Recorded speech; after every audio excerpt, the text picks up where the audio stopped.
Welcome back viewers brake ते वञण खां अॻु में असांजी ॻाल्हि ॿोल जारी पर हेॾां लाग इंस्टीट्यूट जी हिकु शागिर्दाणी वेठी आहे उहा ॻाल्हाइणु चाहे पई। सर चयो त असांखे जेको शौकास नोटिस ॾिनो वियो आहे उहो एज़ अ उन्हनि जो जेको बिहेवियर आहे उहो as a teacher as a father J like father हुजे ईअं त छा असांजो पीउ हुजे इन जाइ ते त उहो मूंखे कतई शौकास नोटिस न ॾींदो ऐं शौकास नोटिस ॾियण खां पोइ उहो ऑटोमेटिक ॿिए ॾींहं ते पब्लिक थी वियो अख़बार में अची वियो। छा इहा मुंहिंजे रिकॉर्ड जी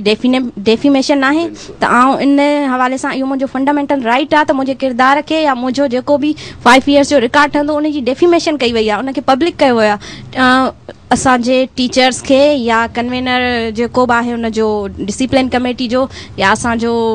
प्रिंसिपल आहे उनखे घुराइणु घुरिजे आहे।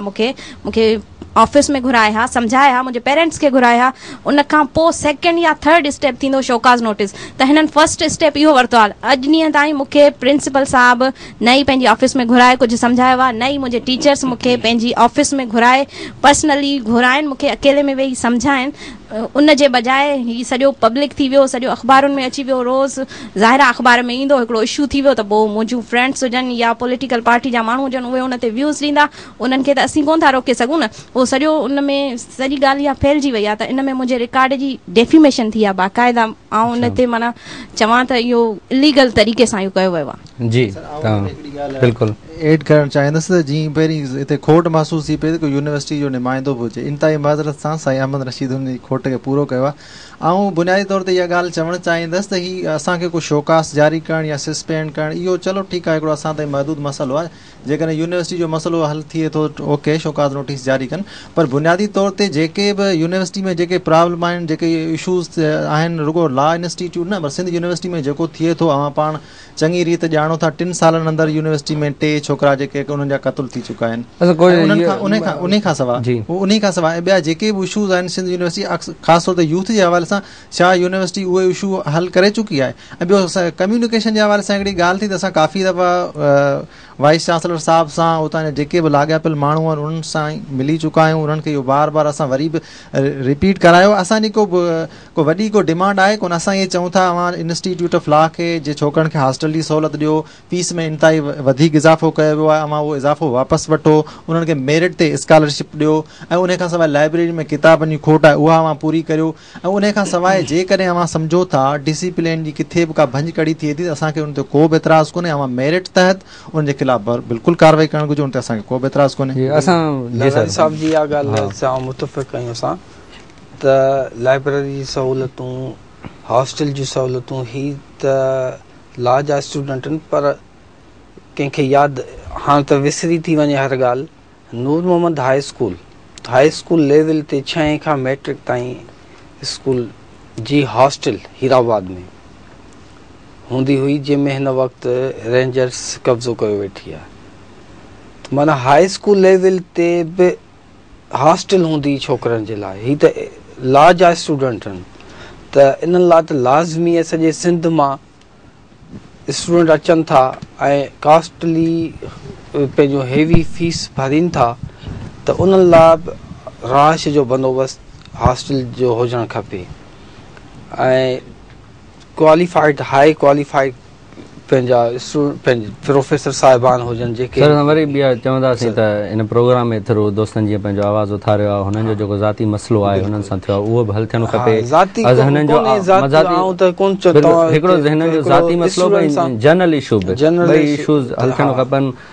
त हिननि जो आवाज़ जेको आहे ज़िद अना वारी न हुजणु खपे ऐं असांखे स्टूडेंट खे पंहिंजे इदारे खे मज़बूत करणु खपे। अच्छा sir the role of advocates in the social change उनखे तव्हां कीअं डिफाइन कंदो समाजी तब्दीलीअ में वकीलनि जो किरदार। देखिए वकील और डॉक्टर इन दोनों के अंदर एक क्वालिटी ये है कि इनके पास हर किस्म के लोग आते हैं। सही जब इनके पास हर किस्म के लोग आते हैं तो वो हर किस्म के लोगों से इनका इंटरेक्शन बहुत अच्छा होता है जी। अब अगर एक वकील जो अपनी ज़ात के अंदर सिर्फ वकील नहीं है अब वकील तो वो है जो हर शख्स कोई भी वकालत कर रहा होता है सड़क पे 2 आदमियों की टक्कर हो जाती है एक रेडी वाला आता है और आने के बाद दोनों का मसला हल कराता है उस वक्त वो भी वकील होता है।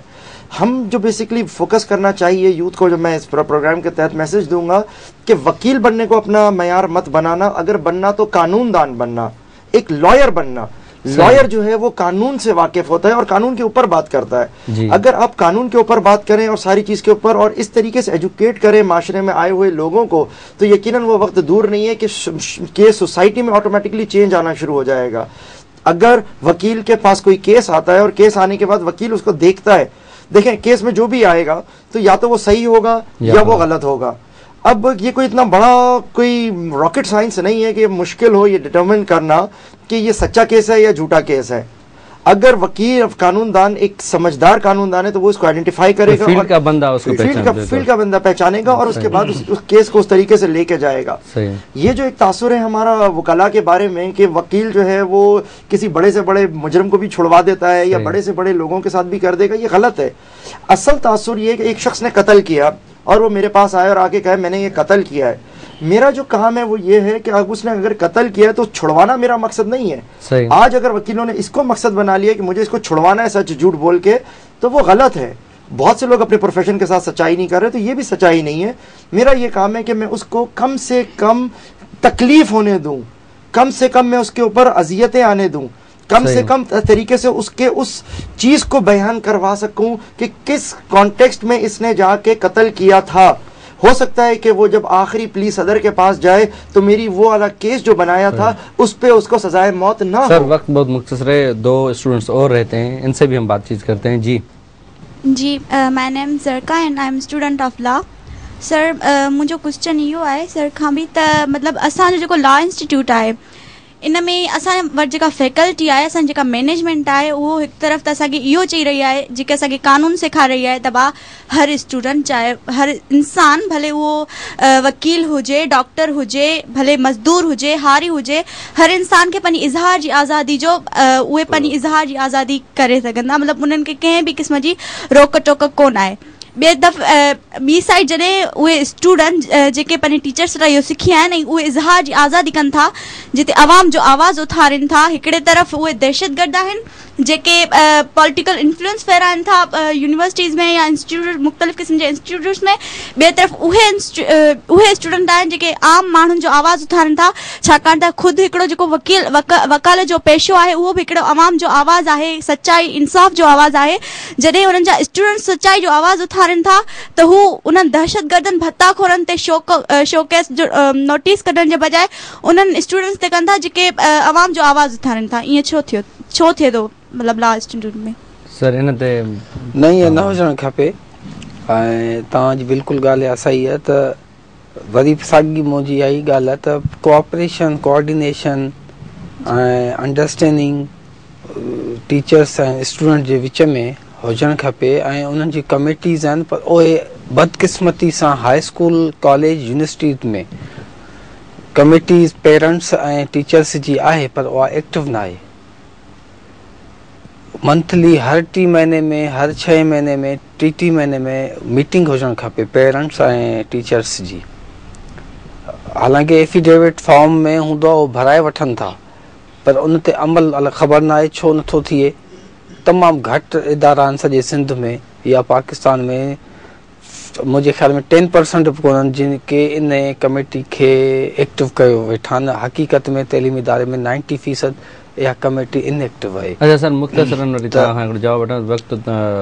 प्रोग्राम जो कुझु ई बचियो आहे। त बाउसूल वकील हिकिड़ो ईमानदार वकील आहे ऐं हिकिड़ो वकील आहे जेको पैसे ख़ातिर पंहिंजो माना केस थो वड़े, हिकु वॾे ॾोहारी खे छॾाए थो या कहिड़े बवाले सां, उन्हनि खे डिफ्रेंशिएट कीअं कजे आहे? न इहो इमेज असांजे मुआशरे में आहे त भई हिन ॾोहारी खे छॾाए वरितो, ईअं न आहे, ईअं न आहे। असल प्रोसिक्यूशन ऐं वकील जो ॾोह न आहे हिन में। ऐं वाज़े नमूने हिन पंहिंजे सिंध टीवी सां चवंदुसि त वकील जो ॾोह न हूंदो आहे, वॾो वकील हुजे नंढो वकील, वकील वकील आहे, एडवोकेट आहे। सही मेन शइ आहे त असां प्रोसिक्यूशन जेका पुलिस पेपर्स ठहनि था उन में कोताहियूं थियनि थियूं पुलिस पेपर्स में। पोइ नंढो केस हुजे या 302 जो खून जो केस हुजे, उन में आऊं तव्हां सां इन ॻाल्हि में मुतफ़िक़ न आहियां त उन में जेके कोताहियूं थियनि थियूं पुलिस पेपर्स में, टाइमिंग जो हूंदो आहे, टाइम डिले हूंदी आहे, FIR या गवाह बीहंदा ई कोन्हनि, त उते हिकिड़ी वारदात थी आहे, बेशक थी आहे, पर उते उन जा पक्का गवाही न आहिनि। अच्छा सर, सवेर इहा ॻाल्हि कई न त माना हिकिड़ो त जेको फील्ड जो माण्हू आहे, एडवोकेट आहे, त उहो उनजो अंदाज़ो लॻाए सघे थो त हे केस सही आहे या ग़लति आहे। केस ते पोइ था अचूं न, मुंहिंजो मक़सदु जेके कोताहियूं हूंदियूं आहिनि केस में, त उन ते जेकॾहिं गवाह सही न आहिनि, पक्का न आहिनि गवाह, उहे अचनि कोन था या सही नमूने उहा उन जवाबदार खे सुञाणंदे बि गवाही नथा ॾियनि, त उन ते कोर्ट जज साहब या वकील साहब छा कंदो? नतीजे में पोइ उहे केस आज़ादु थी वञनि, जवाबदार आज़ादु थी था वञनि। अच्छा सर अहमद रशीद साहब, तो हमारा जो यूथ है वो वकालत की तरफ आपने कहा कि 2007 के बाद बड़ी रफ्तार से आ रहा है, तो क्या हमारे पास इतनी कैपेसिटी है, इतनी गुंजाइश है जो ये सब लोग जो इतनी जगह असांजी एडी खेप तैयार पई थे वो उनमें अकोमोडेट थी सके इन प्रोफेशन में?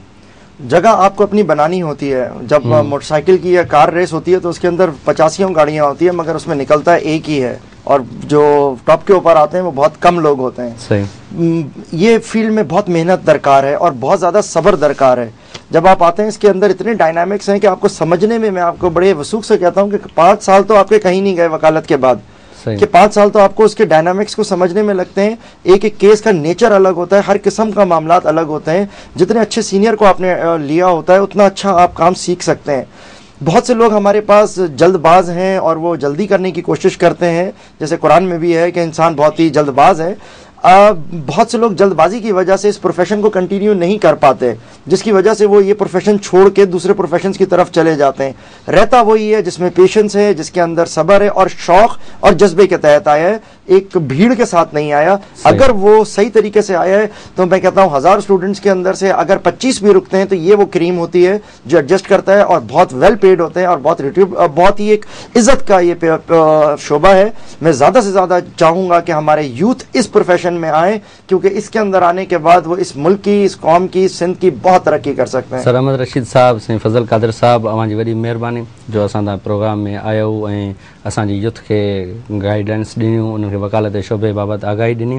व्यूअर्स, तव्हां असांजी ॻाल्हि ॿोल ॿुधी। असां कोशिशि कईसीं त वकालत जे शोबे जी असांजी सोसाइटी में जेका अहमियत आहे उन बाबति तव्हांखे आगाही ॾियूं, ऐं असांजा हे जेके इंस्टीट्यूट